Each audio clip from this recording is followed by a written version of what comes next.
All right, I am now joined by 3-time New Balance Nationals mile champion Sadie Engelhardt. Another one, 4:36.36. How are you feeling? Was that? I mean, we're losing like fingers. You're going to be on hand 2 soon enough. How is that? Yeah. I mean, I was looking for a little bit of a faster time, but I feel like I, stuck with it even when I was hurting at the end. So I'm happy with that for sure. No rabbit, out there alone. You went from step 1. I'm going to bring up the race, and we can just kind of talk through it. Cool. What was that decision? Because straight off the line, you ran with a ton of intent today. Yeah, I definitely wanted to get out quick. I feel like I always tend to get out a little faster than, the pace that I'm actually end up running. This might have been more controlled than some past races, though. That is true. That veteran experience. Yeah. And it's weird because it didn't feel like, it felt like I was going way faster than that. So I think that was kind of a moment where I was like, okay, I need to adjust and, kind of like tune into how I'm feeling today. And obviously it wasn't the best, but I'm still happy with, how I kind of stuck in it. But I mean, obviously in addition to being cognizant of the time and the pace, you are immediately establishing, I'm making this a fast race and, letting the other girls know. Is that part of the thought process too, in establishing an early quick pace? Yeah, that was the plan. I really wanted to keep it honest for sure, and I kind of was right here. I was waiting for like the lights to just come up, but I wanted to be ahead of the lights and then just kind of stick with them as soon as they came up right next to me. But so 400 meters into the race, you see the clock. How are you feeling? Yeah, I was at a 10. 68. Okay.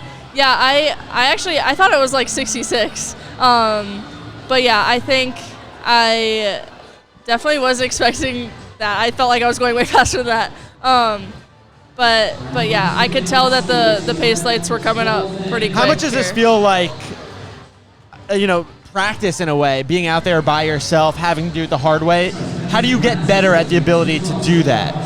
Yeah, I think honestly, like my coach during my reps, he talks a lot about, what I should be seeing or visualizing during my reps. So like he'll literally like run with me for like a portion of it and say, you're in the pack, you're rolling with them going into lap 3.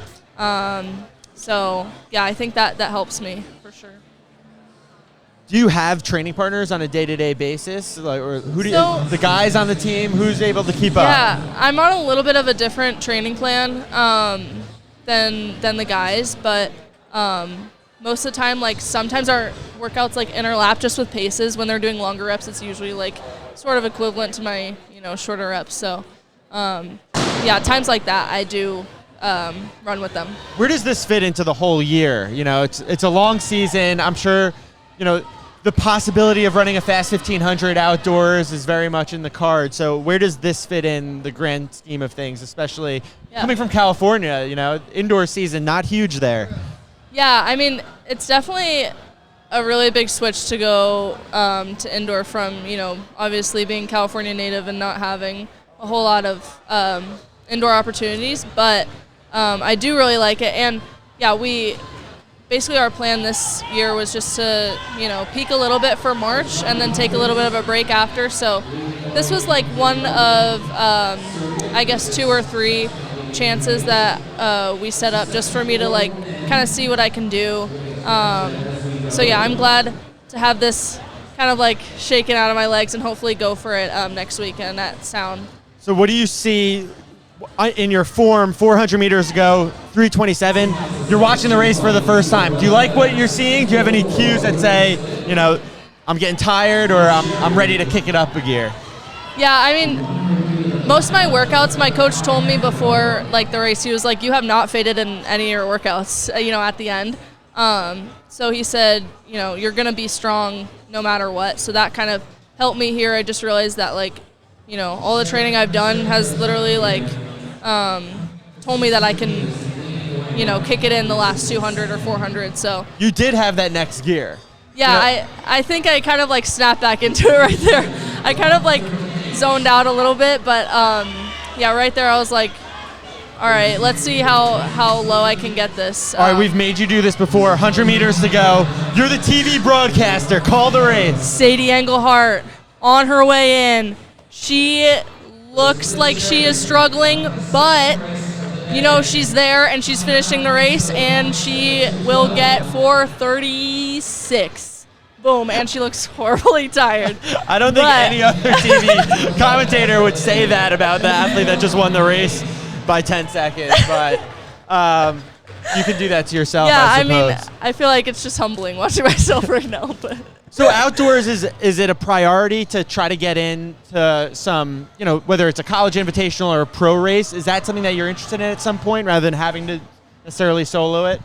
Yeah, I really look forward to pro races. We're doing, obviously, sound running next weekend. But then, during the summer, I think maybe like two, yeah. But, I really enjoy running in pro races just because I think, like, it makes it so much more smooth. Strategically, you can kind of just focus on picking people off. Rather than, going for a specific time, because it's going to be fast regardless. So that's kind of what I like about, running in pro meets. I look forward to it for sure. So this past week, very exciting announcement came out. Yeah. You've committed to NC State. You're joining the Wolfpack. How's that feel? Talk me through. Yeah, throwing it up a little. Yeah, nice.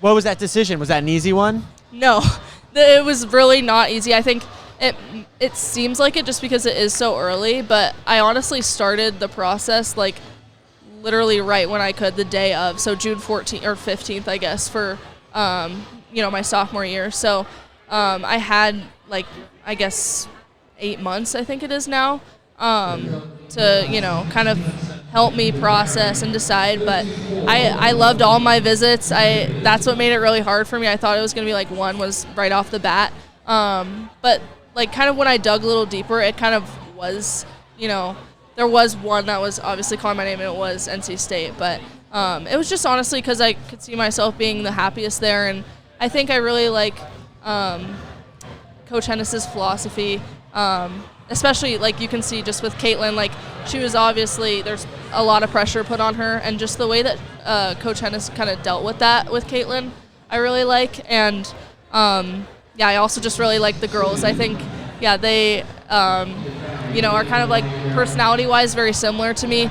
And I also visited with Jessie Jeswinski, who also committed, and she's my class too. So, it was just kind of I don't know, there were a lot of girls that I really, really liked, and that could kind of, I guess, make running seem a little bit more fun. And that's kind of just mainly what I wanted to do, is just have a good college experience, fun, and obviously get better, and improve. And I think Coach Hennis can also do that.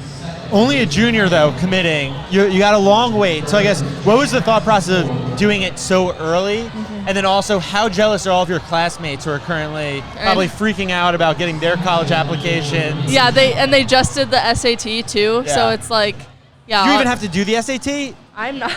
You don't have to. Do it. Yeah. I'm not going to do it, but... just assume it would have been perfect. There you go. Yeah. 15,000 or 1,500 something. You can That's say what I would have gotten. You never got one SAT question wrong. There you go. But I think my friends are kind of just surprised that I have it done so early. Just because they haven't. I mean, honestly, some of them haven't really been thinking about that. So just for me to be already know where I'm going is kind of crazy. But I think like I said, I mean, honestly, my plan going into the whole process was to commit next fall. So when you know. Exactly. And so I kind of just honestly, when I got calls from Coach Hennis, after, I was just so excited and giddy, and then talking to other coaches, I just didn't want to lead them on when I felt if I already knew, it's I don't want to still talk to them and give them false. Did they give up? No. I got to imagine they're I think we might still have a chance. No, no, all of them, I mean, I said no to pretty much all of them literally the week before, and so I don't think they I don't think they saw it coming, just because I told them that I was committing in the fall too, so, and that's literally what I thought, but, yeah, I think it definitely took some by surprise, but I'm very happy. I'm very relieved. I think I made the right decision for sure. Well, they're very fortunate. They're getting a 3-time national champion. You've got at least 3 more opportunities to pile them on. Maybe double in the future. But Sadie, congratulations. Thank you. New Balance national champion. Go catch your flight. I gotta go. Thank you.